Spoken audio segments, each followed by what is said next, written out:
atiéndeles así, ¿cómo estás? ¿Qué hubo, gallo? ¿Qué onda? ¿Qué hice tribunales y todo ese rollo? Muy contentos de tenerlos aquí, de verlos. Eh, Ahorita tuvimos un tiempo muy padre de dar gracias a Dios y si no, al final vamos a tener la cena del Señor. ¿Qué es eso? Bueno, pues es en memoria de lo que Jesús hizo en la cruz y tuvo una cena. Y creo que también en la cena, al final de la cena del Señor, como que puedes tener un tiempo en el cual tú decir, bueno, Dios, aquí estoy, ¿no? He deshecho y he hecho cosas buenas, como decía ahorita, y como que cosas malas que hicimos, porque ante la justicia de Dios vamos a estar todos delante de Él. Yo hoy pues estoy contentísimo porque hoy tengo a uno de mis top de mejores amigos, no se crean, pero tengo más, pero él es de mis top, es David Bustos, así que pásale David, él es de pastor de Calvary, Guanajuato, se casó con una lagunera y y me da mucho gusto tenerte aquí, amigo, que Dios te use, así que atentos a lo que nos va a compartir, ¿sale? Hola, buenos días. ¿Cómo están? ¿Con frío? Yo tengo frío en los pies, pero ahorita se me olvida. Pues sí, estamos allá en Guanajuato, como ya saben. Yo soy de acá, no soy de Guanajuato. Entonces, pues gracias a Dios y por la misericordia de Dios, pues nos permite estar allá sirviéndole. Y como cada vez que se nos da la oportunidad, pues es para mí muy grato y una bendición poder estar acá en Torreón y venir a esta iglesia y compartir la palabra. Entonces, te invito a que abras tu Biblia en el libro de Efesios capítulo 4.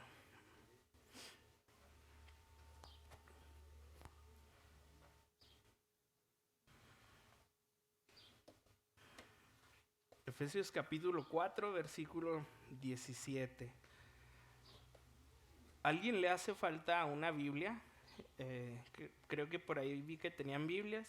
Si no traes una Biblia, alza tu mano y ahorita te pasan una. ¿Nadie necesita?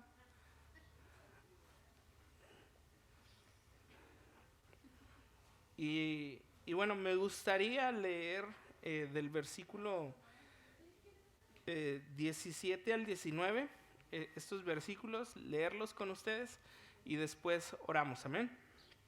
Dice así, ¿ya lo tienes? Dice, esto pues digo y requiero en el Señor, que ya no andéis como los otros gentiles que andan en la vanidad de su mente, teniendo el entendimiento entenebrecido, ajenos de la vida de Dios por la ignorancia que en ellos hay, por la dureza de su corazón, los cuales después de que perdieron toda sensibilidad, se entregaron a la lascivia para cometer con avidez toda clase de impureza. Y pues Señor, gracias Padre por permitirnos estar aquí. Gracias Señor por este año, Señor, que nos has regalado, Señor, que nos has permitido, Señor, vivir, y no solamente vivirlo, Señor, sino que nos has acompañado día con día. Y entonces, Señor, pues te agradezco eso, Señor, que no te olvidas de nosotros, y te agradezco, Señor, la oportunidad que hoy me das de estar acá, Señor. Ayúdame, Señor, por medio de tu Espíritu a compartir esta porción y, Señor, que tu mismo Espíritu sea enseñando a mis hermanos esta mañana, Señor. Y si tú tienes algo que hacer con alguien, Padre, pues también, Señor, por medio de tu Espíritu, hazlo. En el nombre de Jesús, amén. Muy bien, pues hace rato cantábamos esta canción, ¿no? De que un día estaremos delante del Señor cara a cara, ¿no? Y qué hermoso será ese día, qué hermoso será el día en que nos presentemos delante de Dios, delante de su Hijo, ¿no? Y podamos ver sus marcas que recibió por nosotros. Pero mientras eso llega, ¿hoy qué? hoy qué, ¿no? O sea, sí va a ser hermoso ese momento, pero tenemos que estar preparados para ese momento. La palabra nos enseña que velemos, que estemos listos para cuando el Señor venga. Y si tú tomas nota y si no lo haces, te animo a que de aquí en adelante te traigas una libreta y tu lápiz, toma notas a esta enseñanza le he puesto como título: despójate, renuévate y vístete. Regularmente, ¿no? Cuando está por comenzar un año nuevo, comenzamos a pensar en qué cambios positivos podemos hacer en nuestra vida para el año que está por iniciar. Es como, se acaba, hoy es 31 y como que deseamos que el próximo año sea mejor en muchas cosas, ¿no? Como decir, de aquí en adelante voy a hacer cosas diferentes y tratamos de deshacernos de malos hábitos que nos llevaron a resultados no convenientes o poco positivos para nuestra vida. Entonces, cuando termina el año, hacemos un reseteo, ¿no? Queremos hacer ese reseteo. Ahora sí voy a ir al gimnasio, ahora sí voy a leer más la Biblia, ahora sí voy a orar. Siempre es el 1 de enero, nunca es antes, nunca es hoy, nunca te propones hoy 31 que ya está la cena lista, los tamales listos, decir, hoy no voy a comer. No, siempre es empezando el año. Entonces, pensando en eso, teniendo eso en mente, pues pensaba en esta porción del libro de Efesios que me gusta porque nos anima, y es mi intención animarte a hacer cambios que te ayuden en tu relación con Dios. O sea, si tú has estado pensando, este año le voy a echar más ganas con Dios, voy a llegar temprano a la iglesia, voy a leer la Biblia, voy a levantarme a orar. Creo que son unos buenos versículos para ayudarnos, porque hay muchas cosas en las que tenemos que ser transformados. Y antes de entrar a estos versículos que estaremos viendo el día de hoy, me gustaría como que poner en contexto lo que está pasando aquí en el libro de Efesios. Y sabemos que es una carta que Pablo escribe a esta iglesia en la ciudad de Éfeso. Y Pablo básicamente está hablando dos cosas en esta carta. Primero, está hablando de nuestra posición en Cristo, es decir, lo que tenemos en Cristo. Y del capítulo 1 hasta el capítulo 3, hasta el final del capítulo 3, habla de eso que Cristo nos ha dado. Y básicamente habla y comienza diciéndonos que tenemos bendiciones en Él, que hay bendiciones que Él ya nos ha dado en Cristo. Puedes leerlo capítulo 1. También después nos enseña acerca de la salvación y nos dice que el asunto de la salvación es por gracia y que no es por obras, es decir, no es algo que tú puedas hacer para llegar al cielo, sino lo que Dios ya hizo para que tú puedas encontrarte con el Señor. Y después, al final, nos hace ver cómo es que en la cruz, en esa obra redentora de Jesús, todo el mundo o toda etnia puede tener reconciliación con su Creador, porque el mundo estaba enemistado con Dios y Jesús pues nos reconcilia. Y entonces ahí Pablo explica que no es un asunto solamente de los judíos, sino que todos pueden alcanzar esa salvación que es por gracia, entre muchas otras cosas. Y luego la segunda parte del libro, del capítulo 4 en delante, pues nos habla acerca de la vida cristiana, es decir, lo práctico. Ya sabemos que somos salvos, ya sabemos que Cristo nos salvó y que tenemos bendiciones en Él, pero ahora nos dice cómo vivir el cristianismo. Y tú lo puedes leer en tu casa, todo el libro, pero en esta segunda parte del libro, pues habla cómo nuestra vida y nuestro servicio a Dios tiene que ser vivido de manera digna delante de Dios. Es decir, que no podemos tomar a la ligera el llamado de salvación y el llamado a servirle, que es un compromiso que tenemos que hacer con Él. También nos habla de cómo Dios nos da dones, no solamente nos salva y nos da una vida nueva, sino cada uno de nosotros, si eres de Cristo, tienes dones de parte de Dios. Dios te ha dado algo para que lo pongas al servicio de la iglesia para que sea edificado. También nos habla sobre cómo conducirnos en nuestra vida, en nuestro matrimonio, con nuestros hijos, en nuestro trabajo. Y al final termina hablando acerca de cómo pelear la batalla espiritual contra Satanás y habla acerca de una armadura. Entonces, la parte que estaremos leyendo el día de hoy, pues se encuentra en esta segunda parte del discurso de Pablo a los Efesios, donde nos habla acerca de la vida práctica del cristiano, cómo el cristiano tiene que ser. Y creo que desde el principio Pablo es muy claro en estos versículos que estamos leyendo. Es decir, Dios nos pide que ahora que estamos en Cristo, que somos cristianos o que Él nos ha dado una vida nueva, nuestra manera de vivir sea diferente a la que teníamos antes de conocerlo. Es decir, tú y yo tenemos un antes y después de Cristo. Un momento en el que Cristo te alcanzó y tú vivías de una manera, tú sabes cómo vivías. Y entonces el Señor nos exige o nos demanda en estos versículos que ya no vivamos igual, que seamos diferentes, que seamos luz. Y entonces me gustaría verlo poco a poco, verso a verso, para que podamos dejar que Dios nos hable a través de la Biblia. Y me gustaría leer nuevamente versículos 17 al 19. Y esta primera parte creo que nos habla de las marcas de un no creyente. Es decir, esto que estamos por leer, si tú has venido a Cristo, no debe de estar en ti, por así decirlo, o se tiene que estar difuminando, se tiene que estar cada vez haciendo menos en tu vida. Y dice Pablo, esto pues digo y requiero en el Señor, que ya no andéis como los otros gentiles, que andan en la vanidad de su mente, teniendo el entendimiento entenebrecido, ajenos a la vida de Dios, por la ignorancia que en ellos hay por la dureza de su corazón, los cuales después de que perdieron toda sensibilidad, se entregaron a la lascivia, para cometer con avidez toda clase de impureza. Entonces, lo primero que tenemos aquí es que Pablo comienza con un mandato, con un mandamiento, es decir, para quien es de Cristo, esto no es opcional, esto no es a ver si lo hago. Si tú no lo haces, estás en desobediencia, estás pecando en contra del Señor, porque dice ahí, esto pues digo y requiero. ¿Alguna vez has ido a un trámite y te ponen todos los requisitos, ¿no? Si tú no llevas todos los requisitos, ¿qué pasa? No te dan el trámite. Tienes que llevarlo sí o sí para que tu trámite entre, ¿no?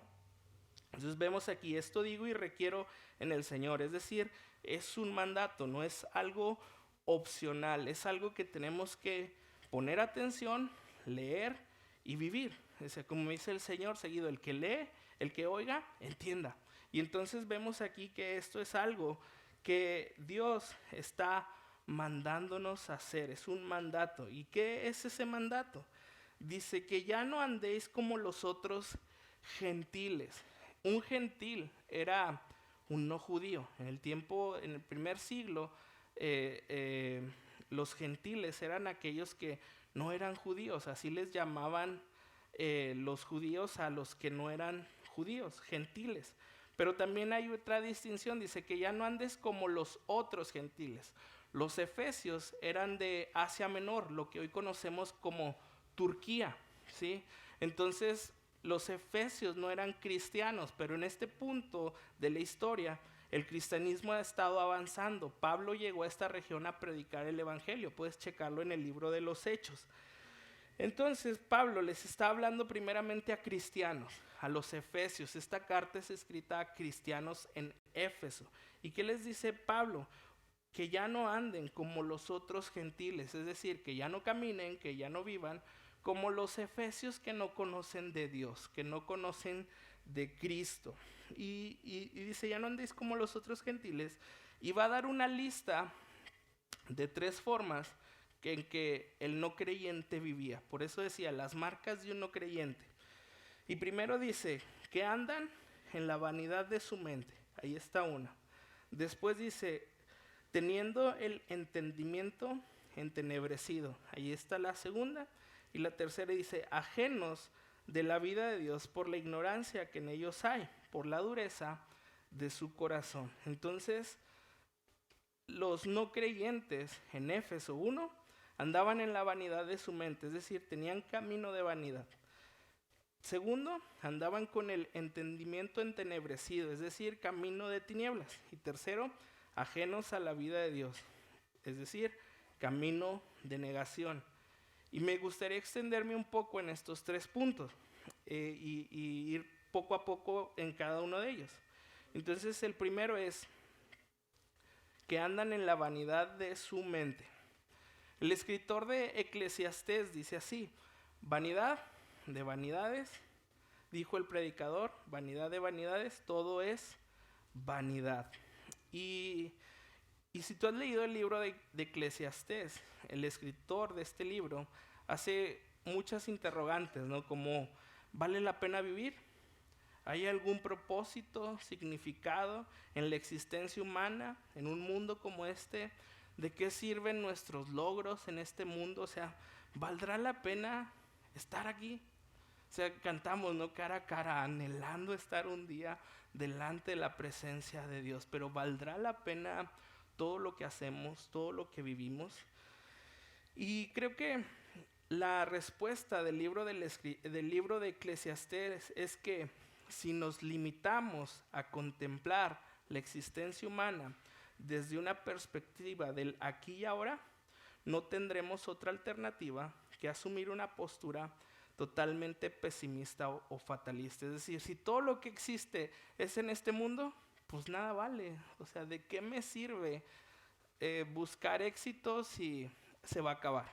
¿De qué me sirve tener una familia si un día la voy a perder cuando muera? O sea, ¿de qué sirve si nosotros simplemente nuestra mirada está en las cosas de este mundo, en este tiempo? Pues creo que podemos notar que todo es vanidad, como dice el escritor de Eclesiastés. Pero creo que el escritor de Eclesiastés no da un mensaje fatalista. Es decir, el escritor de Eclesiastés nos muestra que la vida sí tiene sentido y puede ser realmente disfrutada siempre y cuando la contemplemos desde la perspectiva de la eternidad.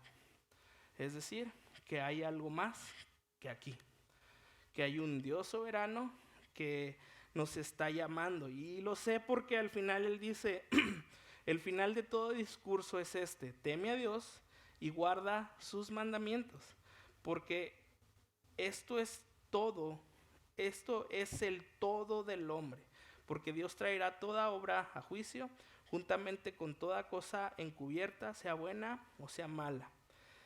Y entonces pienso esto, que andar en la vanidad de la mente es pensar que después de esta vida ya no hay nada más, que después de este mundo ya no hay un Dios soberano que nos está llamando, que ha enviado a su Hijo, y todo lo que conocemos, ¿no?, acerca de Dios.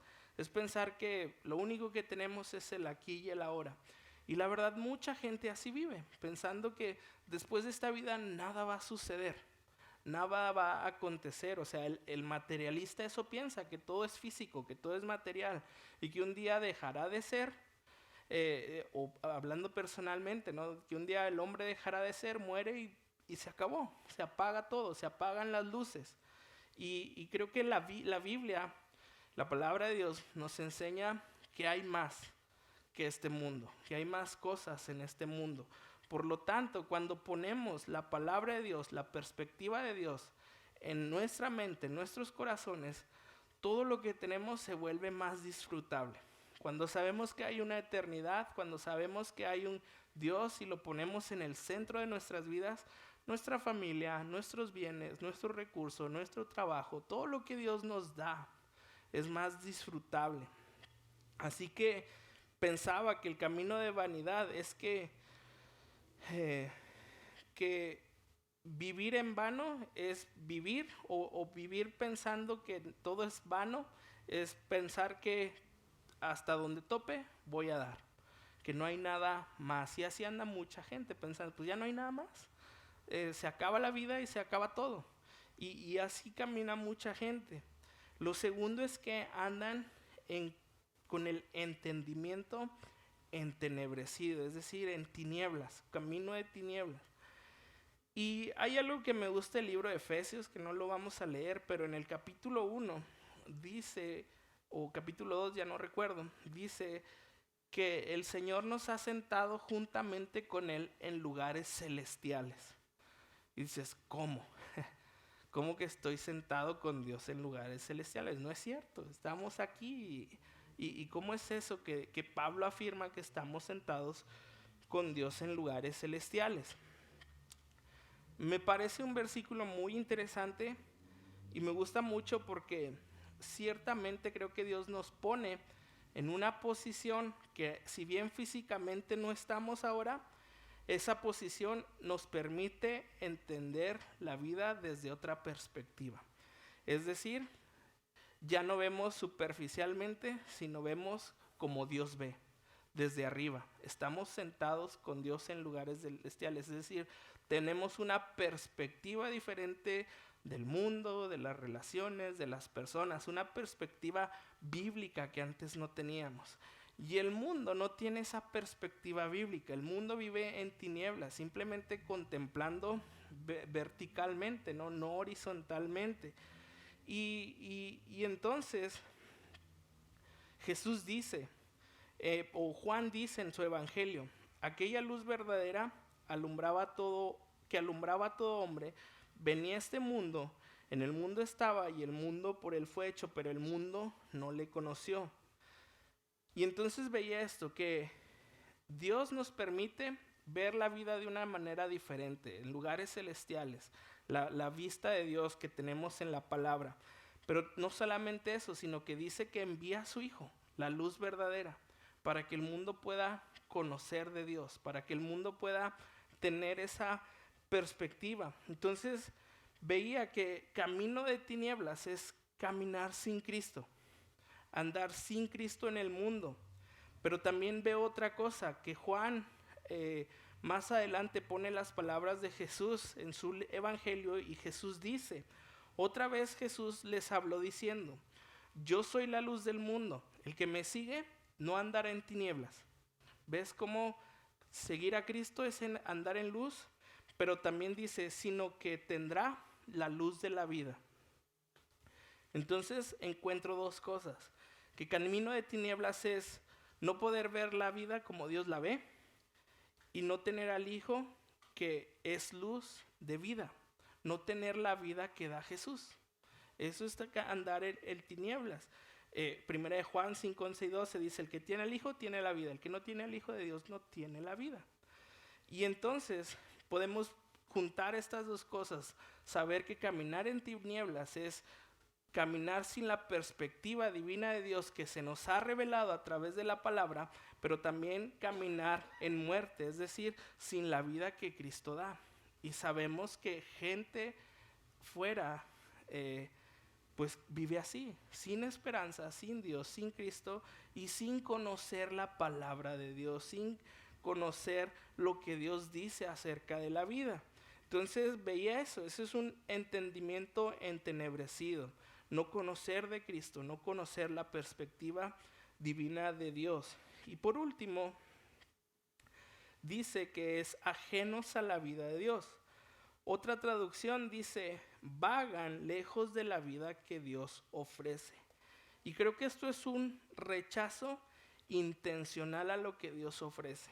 Al principio de este libro encontramos 7 bendiciones, que fuimos predestinados, que fuimos escogidos, que fuimos sellados por el Espíritu, entre otras cosas que en Cristo el hombre ya puede tener. Entonces, muchas veces no es que Dios nos niegue esas bendiciones, que Dios nos niegue verle, más bien es si yo lo quiero tomar. Dice, vagan lejos de la vida que Dios ofrece. O sea, Dios te dice, aquí está, tómalo. Y mucha gente no quiere tomarlo. Ellos deciden voluntariamente no hacerlo. Y allá en Guanajuato, este año, estuvimos estudiando el libro de Jueces. Y hay una frase que en el libro de Jueces se repite constantemente.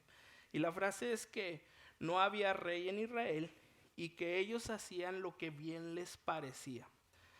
Esta frase tiene una implicación importante porque cuando dice no había rey en Israel, no quiere decir que esté hablando, o si bien está hablando de un rey terrenal, también está hablando de que ellos han decidido hacer a un lado a su rey, a Dios. Si no había rey en Israel, nos habla de una rebelión total a Dios. Y dice, y hacía lo que bien les parecía. ¿Y alguna vez has hecho lo que bien te parece? Yo no le voy a hacer caso a Dios, yo voy a hacer lo que yo quiero. Sí, así vivía Israel en el tiempo de los jueces. Y entonces lo mismo veo acá, o por eso lo traigo como ejemplo. Que cuando tú y yo nos vamos lejos de la voluntad de Dios, comenzamos a caminar en un camino de negación. Es decir, sé lo que Dios quiere, pero no lo voy a hacer. Sé lo que Dios me ha llamado a hacer, pero no lo voy a hacer. Y eso es lo que hace Israel. A Israel Dios le prometió todo en obediencia. Pero Israel decidió alejarse de Dios, hacer su propio camino y terminaron mal. Entonces no era algo oculto, era algo que ellos decidieron simplemente no hacer. Y entonces el camino de negación es no querer lo que Dios tiene para nosotros y tomar lo que nosotros consideramos mejor. Y la pregunta es, ¿en verdad habrá algo mejor para ti que lo que Dios quiere para ti?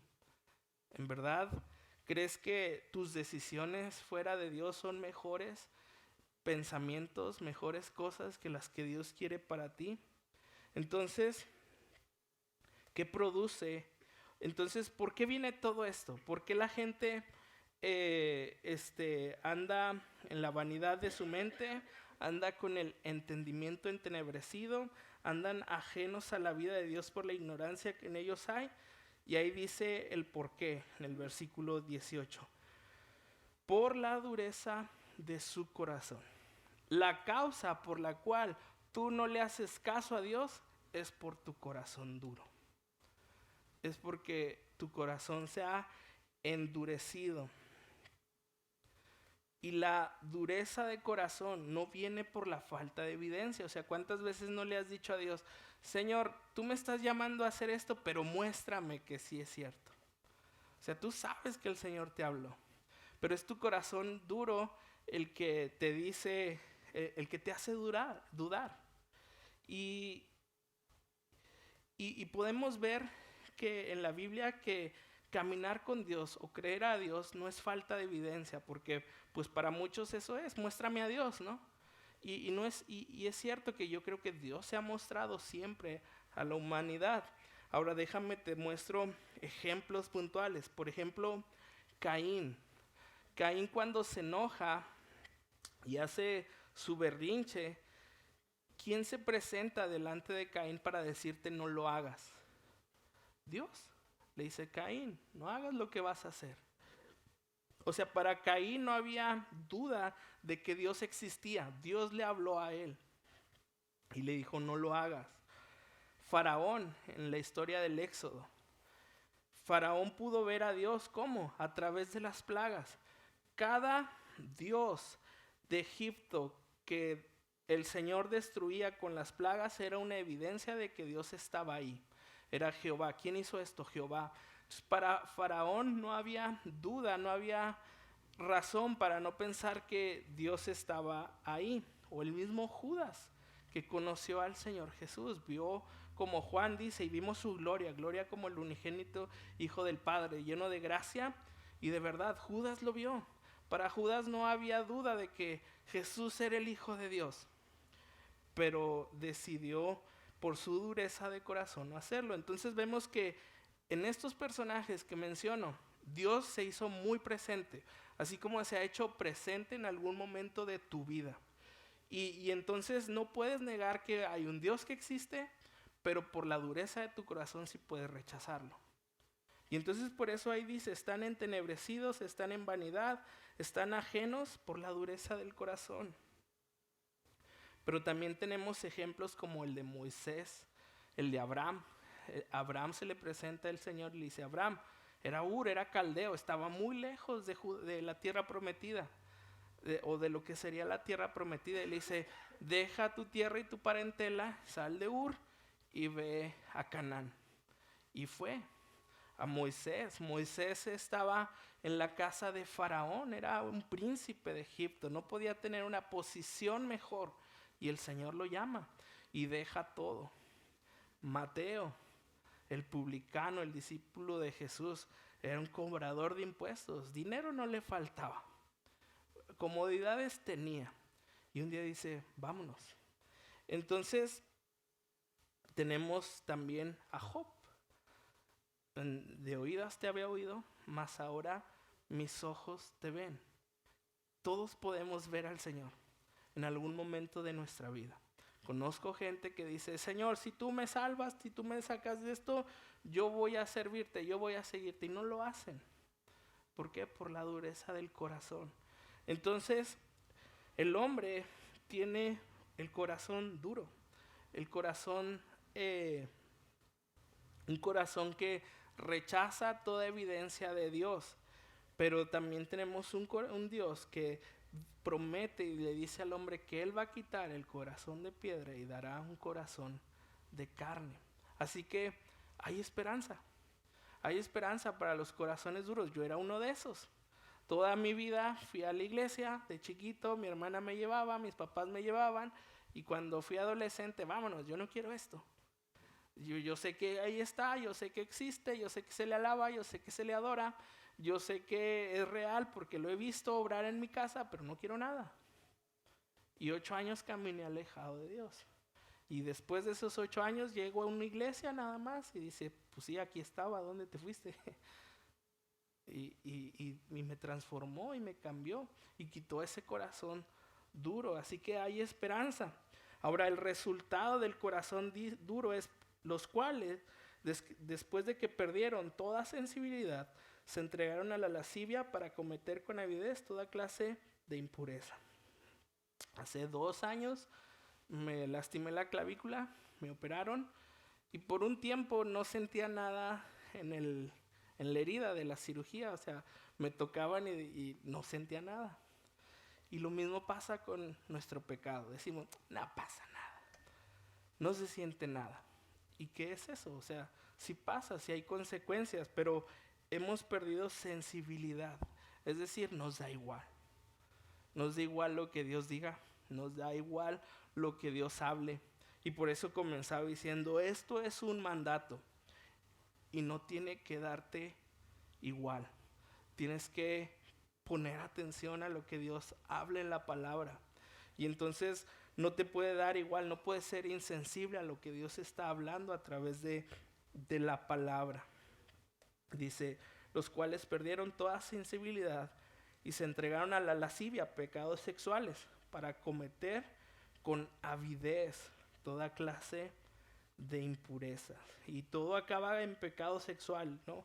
El pecado sexual creo que es interesante en la Biblia porque el Señor, la primera relación humana que hace es el matrimonio. La primera relación que tú encuentras en la Biblia es el matrimonio entre 2 personas. Adán y Eva los creó, los unió. Y ves cómo todo esto va en contra del diseño de Dios. Todo esto es rebelión contra Dios. Entonces, en estos primeros versículos encontramos las marcas de un no creyente. Y tienes que pensar y tienes que autoconfrontarte y decir, ok, ¿por aquí quepo o no quepo? ¿Por aquí hay chamba que hacer en mi vida o no hay chamba que hacer? Y lo segundo que encontramos, versículo 20 al 21, es que gracias a Dios por Jesucristo. Que tenemos un amigo, pero más que un amigo, también es un maestro. Es nuestro Señor, es nuestro Dios. Y tal vez tú estés este año con el pensamiento y con el sentimiento de este año sí quiero agradar a Dios, este año sí quiero servir a Dios, sí quiero vivir para Dios y no puedo, pero sí quiero. ¿Cómo le hago? ¿Cómo le hago para brincar de lo que leímos en los primeros versículos a una buena relación con Dios? Dice así, mas vosotros, o sea, los que estamos en Cristo, los que somos del Señor, no habéis aprendido así a Cristo. Si en verdad le habéis oído y habéis sido por Él enseñados conforme a la verdad que está en Jesús. Y yo sé que esta es una iglesia que predica la palabra y que enseña a Cristo. ¿Y cuánto tiempo tienes? A lo mejor no aquí, pero en otras iglesias escuchando del Señor. Mucho tiempo. mucho tiempo tal vez. ¿Y qué has aprendido del Señor? ¿Qué has aprendido de Cristo? ¿Cómo es Él? O sea, nuestro estándar no es el pastor Israel, no es el pastor que hoy predica, no es tu esposo. O sea, pueden ser buenos ejemplos, pero no es el estándar, porque cuando nosotros ponemos el estándar en una persona, esa persona puede tropezar y caer. Nuestro estándar es el Señor. ¿Y qué has aprendido de Él?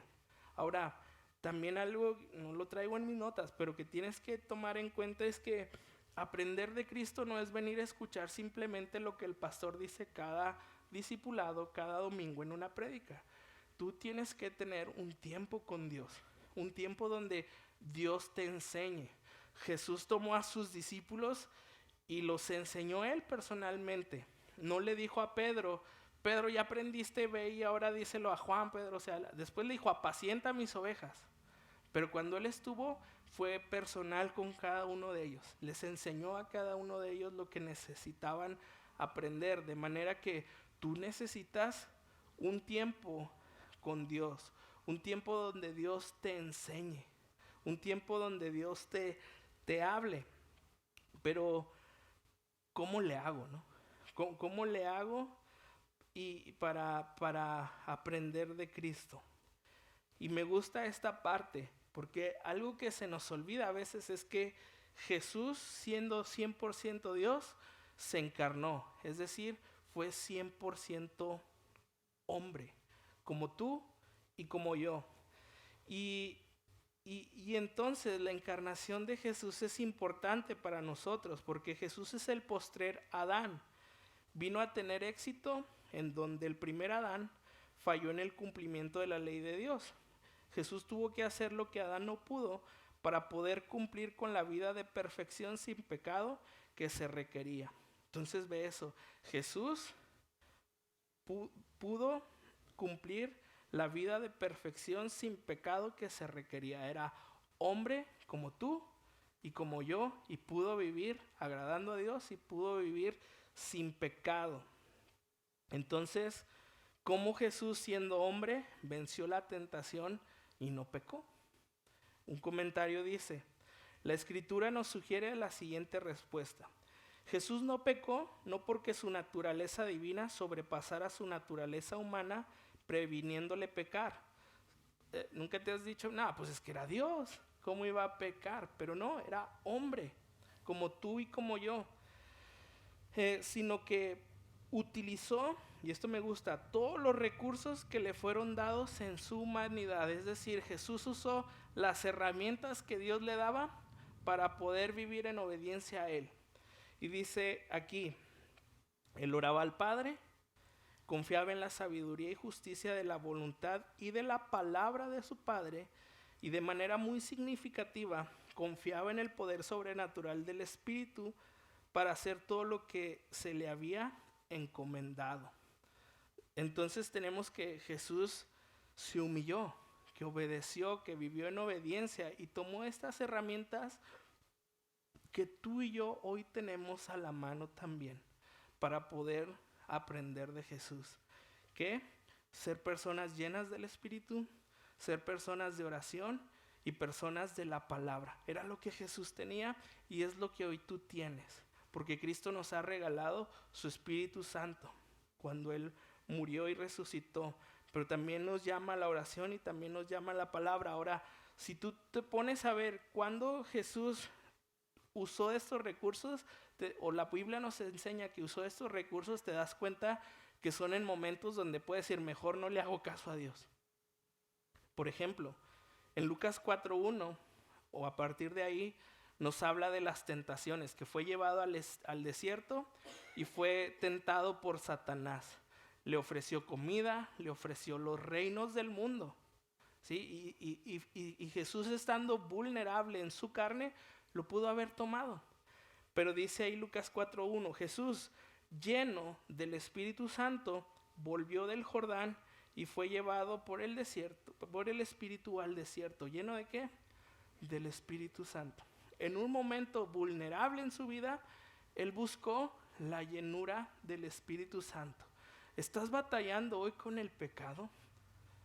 Pídele a Dios que te llene de su espíritu. Así como Cristo. Pídele a Dios, aprende de Cristo. Él pidió la llenura del espíritu y le fue dado. Tú puedes pedir la llenura del espíritu para vencer las tentaciones. Recuerda que las tentaciones están en ti, en tus deseos. Después vemos a Jesús orando, especialmente un momento muy difícil en su vida, horas antes de ser entregado. Estaba en el Getsemaní, sufriendo, acongojado, atormentado. ¿Y qué hizo Jesús? Pedro, Juan, acompáñenme a orar. Sí, Señor. Y se fue a orar y sus discípulos se quedan dormidos. Y así constantemente, y antes de ser entregado, Jesús estaba orando. Señor, pasa de mí esta copa, pero no se haga mi voluntad sino la tuya. ¿Qué estaba haciendo Jesús en un momento de debilidad? Orando. ¿Qué necesitas tú para tus momentos de debilidad en la carne? Orar. Pedirle al Señor que te fortalezca, pedirle al Señor que te ayude. Y también era un hombre de la palabra. Otra vez en Lucas 4, cuando es tentado por Satanás, cada que Satanás le decía algo, ¿qué decía Jesús? Escrito está. Contestaba con la palabra, conocía la palabra y de esa manera venció el pecado. Y tú tienes lo mismo, tienes la palabra para decir, escrito está, esto no me conviene. Escrito está, mejor camino con el Señor. Y entonces para que tú puedas responder como Jesús respondió, ¿qué necesitas hacer? Pararte todos los días, abrir tu Biblia y leerla. Lo necesitamos. Lo necesitamos todos los días, abrir la Biblia, ir verso a verso, termínate un libro, empieza otro y así vete. No hay prisa, no quieras acabar la Biblia en un año, no hay prisa, mejor ten una relación con Dios. Pero vemos que dice, vosotros no habéis aprendido hacia Cristo. ¿Y qué podemos aprender de Cristo? Que era un hombre lleno del Espíritu, un hombre de la palabra y un hombre en oración. Y esos recursos que Jesús tenía, los tienes hoy tú. ¿Qué te impide? Dureza de corazón. Decir, mejor al rato que ya pase esto y no lo hacemos. No lo hacemos. Entonces podemos aprender estas cosas del Señor. Y por último dice, y estas son como las marcas del creyente. En cuanto a la pasada manera de vivir, despojaos del viejo hombre que está viciado conforme a los deseos engañosos, y renovaos en el espíritu de vuestra mente, y vestíos del nuevo hombre creado según Dios en la justicia y santidad de la verdad. Y yo creo que necesitamos esto, y por eso decía hoy, creo que este es un buen mensaje para ti que quieres una mejor relación con el Señor, porque constantemente necesitamos ser transformados. O sea, hay muchas cosas en mí que tienen que morir, que tienen que ser renovadas, y que tengo que tomar nuevas vestiduras y poner lo santo, lo agradable, lo perfecto, lo que Dios quiere en mi vida. Entonces, en cuanto a la pasada manera de vivir, dice ahí, número 1, despojaos del viejo hombre que está viciado conforme a los deseos engañosos. Y como decía hace rato, ¿te acuerdas cómo eras antes de Cristo? ¿Te acuerdas cómo vivías, cómo hablabas, cómo te conducías? ¿Qué queda de ese viejo hombre? Yo creo que quedan muchas cosas. Yo creo que quedan muchas cosas en nosotros que tienen que ser, como dice ahí, despojadas. Y la palabra despojar es separar o ponerlas lejos. Y hay muchas cosas, por ejemplo, en mi carácter que he tenido que poner lejos, porque yo sé que no me benefician. Hay otras que batallo para ponerlas lejos.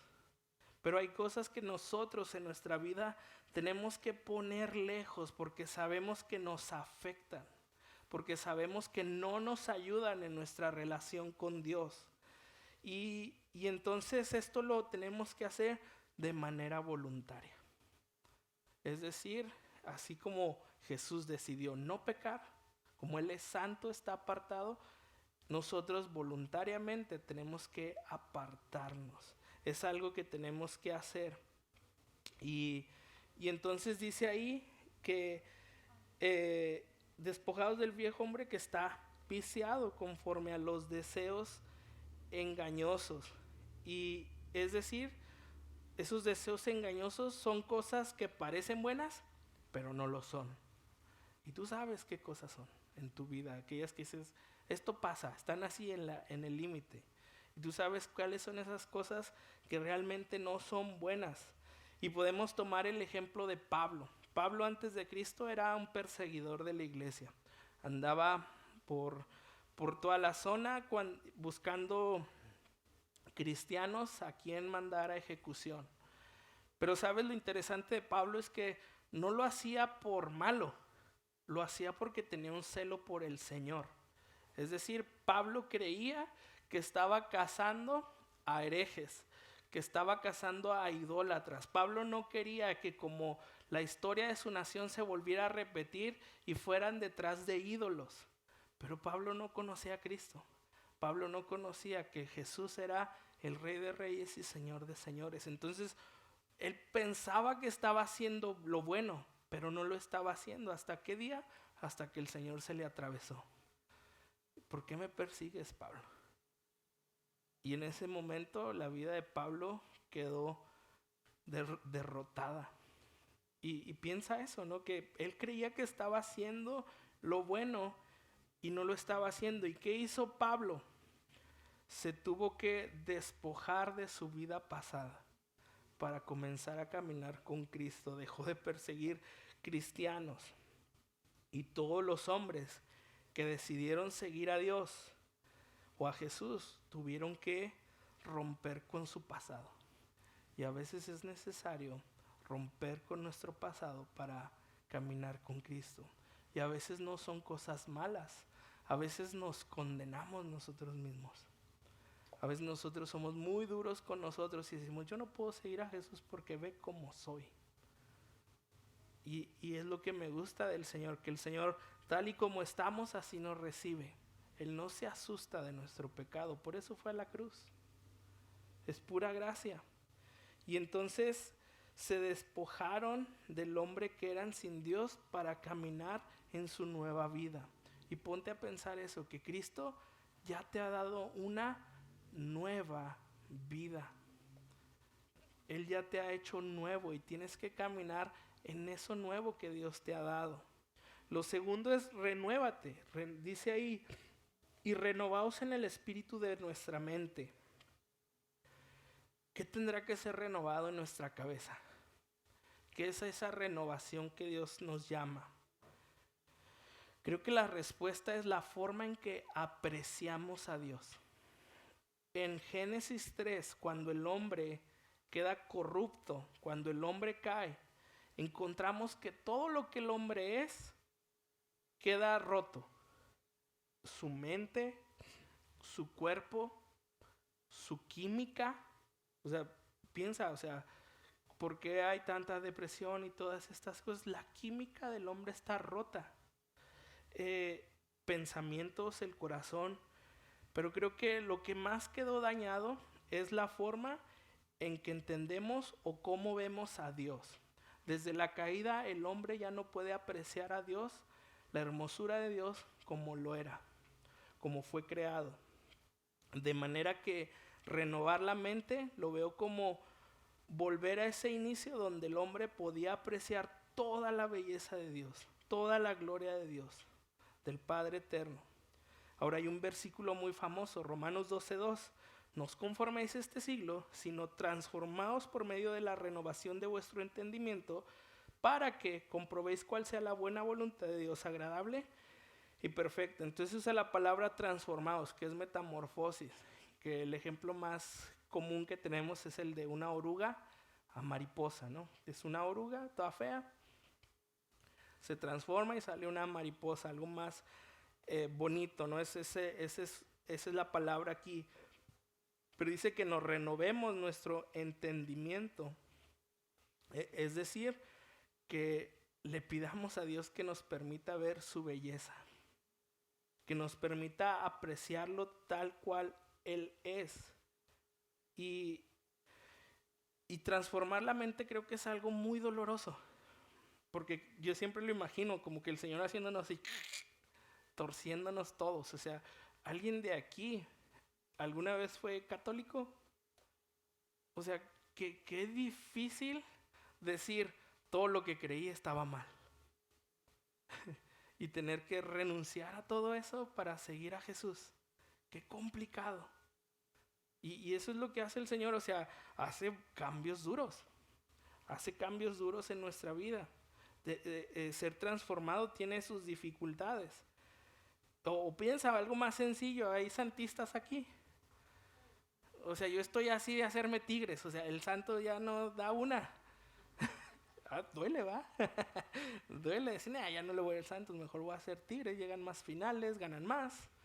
Son el mejor equipo del norte, aunque nos duela. Y dices, no puede ser. Ahora imagínate pedírselo a un americanista. O sea, esos cambios bruscos son los que hace el Señor, pero los hace porque quiere, o hablando espiritualmente, hace cambios en nuestra vida porque quiere que le veamos tal como Él es. Que así como cantábamos, cara a cara, quiero ver tu gloria, la podamos ver desde hoy. Podamos postrarnos a sus pies desde hoy. Hay una parábola, la parábola de la perla de gran precio. Un hombre que encuentra un terreno y en ese terreno hay una perla de gran precio. Vende todas sus propiedades, compra ese terreno solamente para ganar esa piedra de gran precio. Es decir, dejó todo, vendió todo y decir, esto es lo más hermoso que puedo tener y vale la pena desechar todo lo que tengo solo por esto. Y entonces lo que el Señor nos muestra es que vale la pena ver la hermosura de Dios, la gloria de Dios, tomarla y decir, esto es lo que más quiero, esto es lo que más amo. Pablo decía en Filipenses 3:8, y aún más, yo estimo como pérdida todas las cosas en vista del incomparable, o sea, dice, nada se compara a Dios, del incomparable valor de conocer a Cristo Jesús, mi Señor, por quien lo he perdido todo y lo considero todo como basura a fin de ganar a Cristo. Es decir, para Pablo, lo más hermoso de la vida, su entendimiento fue tan transformado que lo más hermoso para él era Dios. Dice, todo lo demás es basura. Todo lo demás no lo necesito si tengo a Cristo. Y te lo dice alguien que está en una cárcel, que está en una cueva donde apenas le entra luz, donde, donde hace del baño está al lado de él, donde está amarrado, donde está cansado, donde está viejo, donde podía haber dicho, ¿saben qué? Todo lo que he predicado no es cierto, ya déjenme ir.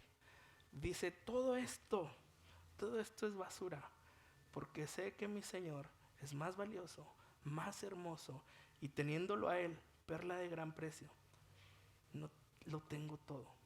Y entonces nuestro entendimiento tiene que ser transformado, no para entender qué está bien o qué está mal, sino para que apreciemos a Cristo tal como Él es.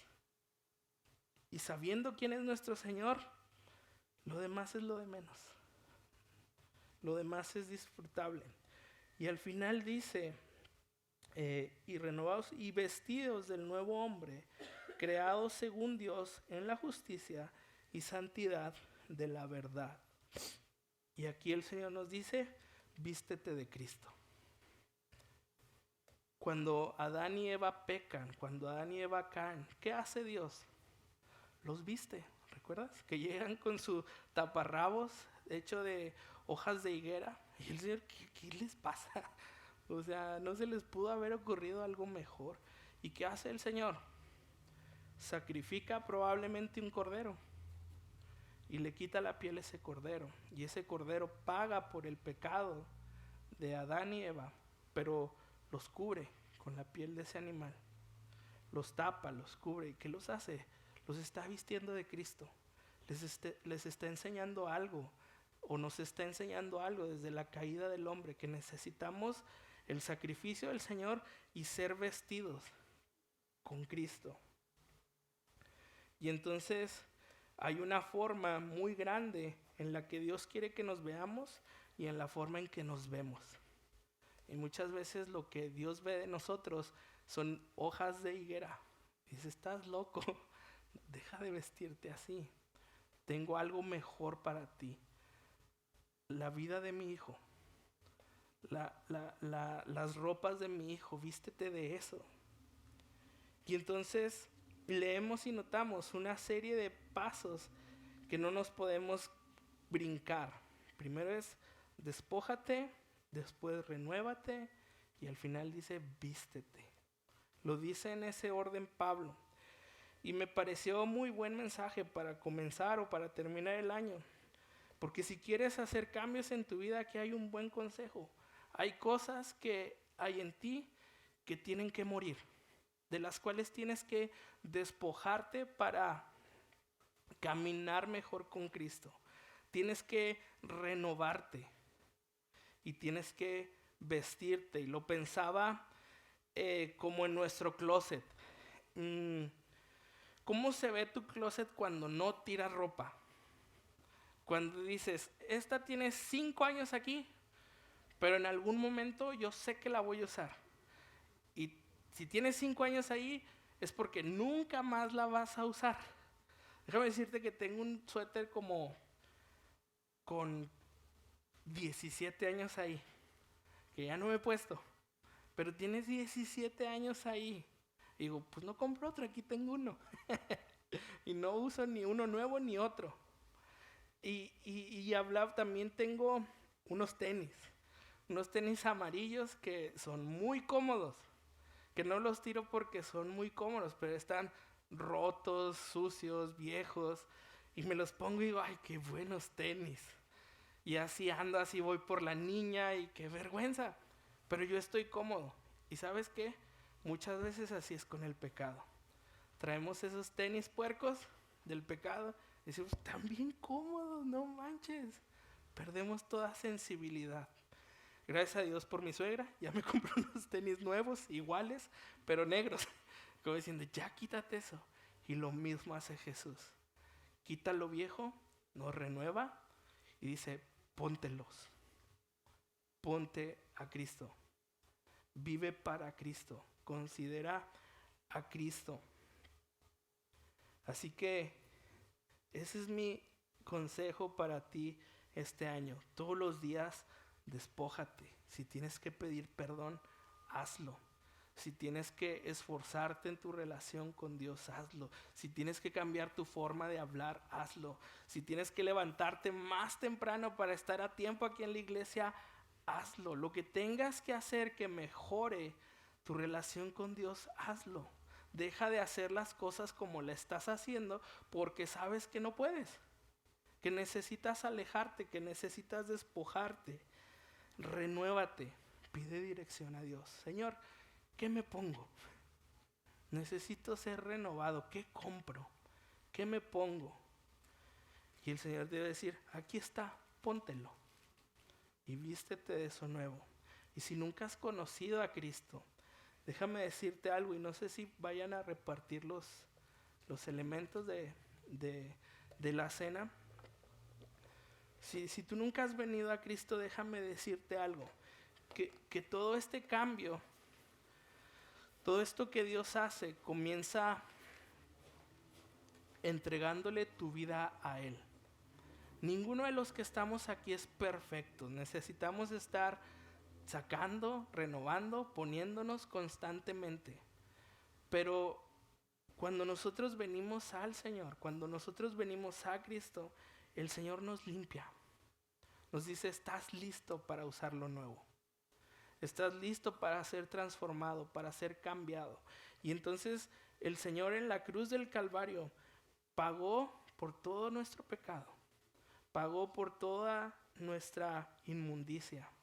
Pagó para que tú y yo pudiéramos ser transformados. Y entonces lo que Dios más quiere es que le entregues tu vida. Él se va a encargar de todo lo demás. Pero Dios quiere tu vida. Dios quiere que le entregues tu corazón, que si le has visto, que si le has escuchado de Él, te entregues a Él. Y la palabra nos enseña que en Corintios capítulo 13, lo voy a leer, Primera de Corintios capítulo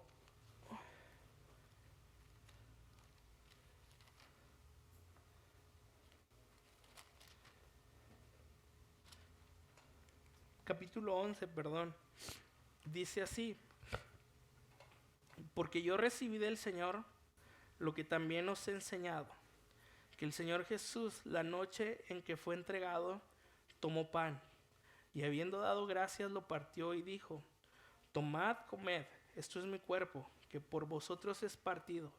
Haced esto en memoria de mí. Asimismo tomó también la copa, después de haber cenado, diciendo: esta copa es el nuevo pacto en mi sangre. Haced esto todas las veces que la bebiereis en memoria de mí. Así pues, todas las veces,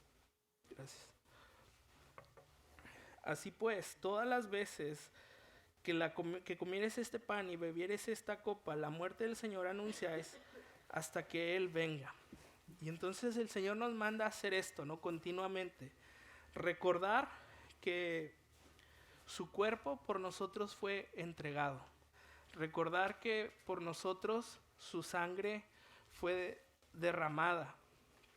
Y dice: y háganlo hasta que yo vuelva. Y la pregunta es, si el Señor hoy viene, ¿qué traes puesto? ¿Cómo te ves hoy? Por pura gracia, el Señor nos invita a la mesa el día de hoy. Por pura gracia, el Señor nos dice: pásale. Pero ¿por qué antes de tomar el pan y el jugo, por qué no oramos y nos ponemos a cuentas con Dios?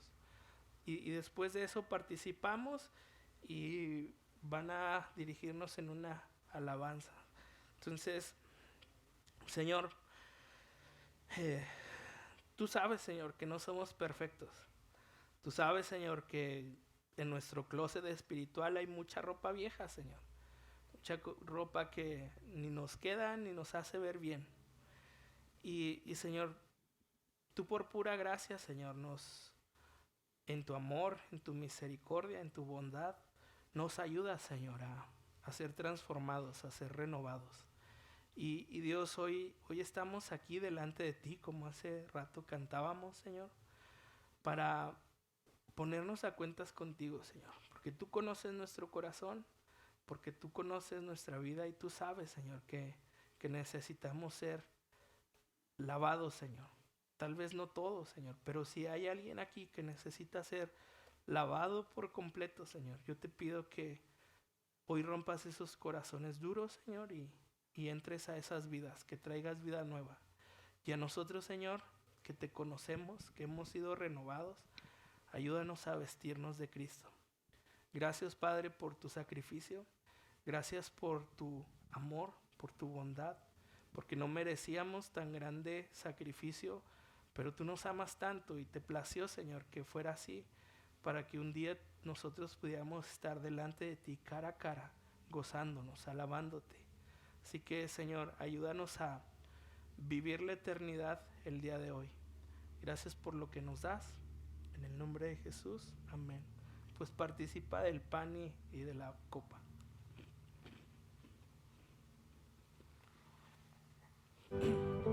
Dios te bendiga.